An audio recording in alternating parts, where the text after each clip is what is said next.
welcome to the Jet Setter season preview. Today, we're going to go over the defense. All right, defense. Let's talk about the inability of the Jets to cover the tight ends last year. What are your thoughts? Not even last year, last couple years. They struggled. No, there's no secret about that. I think they drafted Demario Davis, who has some speed, who can help. Bart Scott's lost some weight, who could help do something. They have safeties. I mean, I think we talked about this in the past. I think the safeties may have to take more responsibility, but my concern there is they don't have any speed to safety position. Eric Smith's not a burner. Jeremiah Bell's not a burner. LaRon Landry's not even healthy. It's like, so you put a corner, maybe like a bigger corner like Antonio Allen or Josh Bush on them. I think they still could struggle with that, to be honest with you.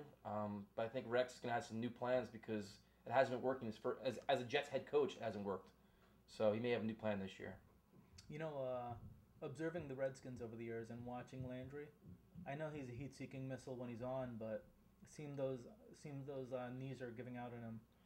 Yeah, I think the Jets was a kind of reactionary signing, to be honest with you, getting Landry. And right now he's an unknown because he's not healthy. He can't practice. He's on and off the field. I think the Jets' best signing is probably Jeremiah Bell, bringing him in. Jeremiah Bell's exciting. He's a quality safety. He's a good tackler. He's a leader. He's reliable. I think anything you get out of Landry is a positive, especially the money they paid him. But it's a concern. Safety positions, to me, is still a concern. It's an upgrade.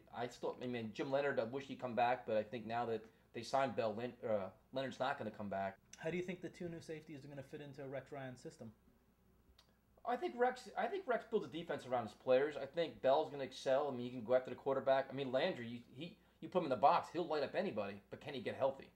Eric Smith played hurt last year too, which people tend to forget. He gets a bad rap sometimes too. The Tebow game was a disaster, but they have potential, but my concern is speed. You have guys like Gronkowski and Hernandez. These guys, teams are going to spread you out, and it's going to make a safety cover somebody. And if you don't have speed to cover him, you give the guy time to throw the ball, you're in deep trouble.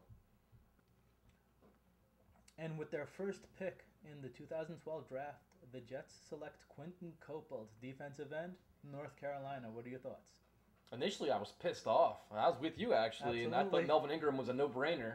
But after you take a deep breath and relax and start doing some research on a player, he's a quality pick, a lot of potential, a lot of explosiveness, the chance to make a lot of plays.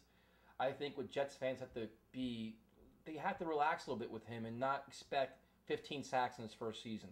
The one thing with Jet fans, they always want to see, like, oh, he's a pass rusher. I want 12 sacks, and he's got to do this. Give the kid a chance to learn the NFL, learn the speed of the game, get used to the defense. Give some time to learn the ropes of the game because it's not going to be easy for him, no matter who's playing next to him. So he could do some things, but he may be better towards the end of the year than he is in the beginning. I think he may struggle early on. Now, the Jets at times last year seemed to struggle getting to the quarterback. Do you think they did anything other than the acquisition of Quentin Copeland to address the pass rush? I think getting Demario Davis is going to help them. He's a very fast linebacker. Copeland, they've added some speed. I think the Jets are going to go more to a 4-3 alignment at times, which is going to put a lot of spotlight on Muhammad Wilkerson, who is primed, based on whatever you read, to have a big year. He showed some flashes last year, so I think they're going to count on him to be more effective. Then you got to look at Maben, another year in the system, put on some weight. Maybe he can have a better year. Calvin Pace could improve a little bit. Then you get Brian Thomas back. It's almost like you're saying this could happen. There's potential for things to get better and to improve, but they have to get to the quarterback without all-out blitzing. If they can get a consistent pass rush from the front four, if they go to 4-3, without blitzing, it makes them so much more effective with Revis and Cromartie back there. So I think there's a chance to be better. It could be improved, yes, but it's kind of like a wait-and-see kind of deal for me. Well, you mentioned the name, Revis. Unbelievable. Another preseason and potentially another holdout. The Twitter boards are lighting up. The controversy's building. Will Revis be there day one preseason? Training camp, he'll be there. Financially, he has every reason in the world to show up for training camp. He'd be stupid not to. After that, it's anybody's guess. I wouldn't be surprised to see him show up, get his incentive, his whatever money he gets for that, and then he come up with a phantom injury. Oh, my leg hurts. I'm on the bike for 2 weeks. Or, if you anything know about Revis is he's not scared to hold out. His manager team is not scared to push the buttons. They're they're willing to go at some straight length to get the money that he deserves or thinks he deserves, and we'll see what happens. I mean, I hope he doesn't hold out at any time because last time he did, he didn't come back in the best of shape.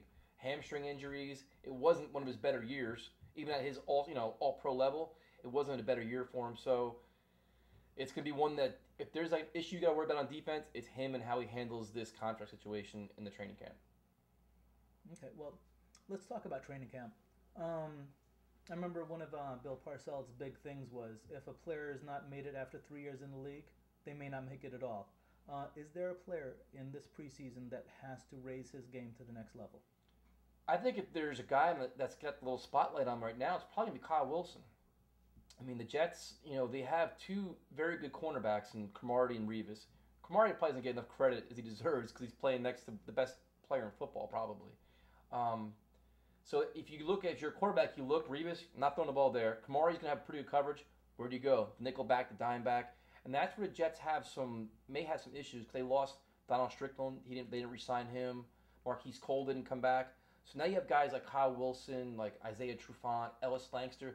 They got to pick up the slack. But the main guy is going to be Kyle Wilson. He's got to bring his game to a different level where quarterbacks don't go after him consistently. I mean, if you're a quarterback, who are you throwing the ball against? You're not going to throw it to Revis' side. You're going to go after the younger player that's not really proven himself yet. That's Kyle Wilson at this point. Well, it seems the emergence of the slot receiver in this NFL, that third corner has got to come through. Yep. Predictions for the Jets' 2012 defense? Well, as many question marks there are on the offense, I think the defense could be top 4, top 5. Everything rolls right for them. They could be a very, very good defense.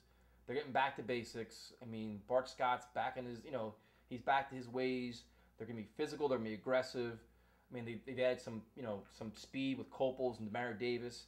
They have a chance to be awesome. They really do. It's just a matter of getting off the field on third down, no stupid penalties. I mean, the things that the bugaboos they had from last year, they can clean those up, which based on everything you've read, Mike Pettine's kind of streamlined the defense a little bit, made it a little more like just go. Don't think, attack, which is great. So I think they have a chance to be awesome. I think they're going to keep the Jets in the game most of the time when the offense does struggle, which I think will happen. So I think it's going to be a good defense. I think it's could be potentially the best defense Rex Ryan's had since he's been a Jet coach. Wow, bold statement. I said could be. So in week 8 they'll come haunt me because I said could be. But yeah, it has a chance to be very good. Thank you for checking out the JetSetter season preview. Follow us all year long on JetSetter.com where we'll do game previews, game reviews, and everything Jets. Feel free to check me out on Twitter, on TRoush21, and on Facebook, where I'm Tyson Roush. Thanks again, and don't forget to say hi to Alf, too. Talk to you later.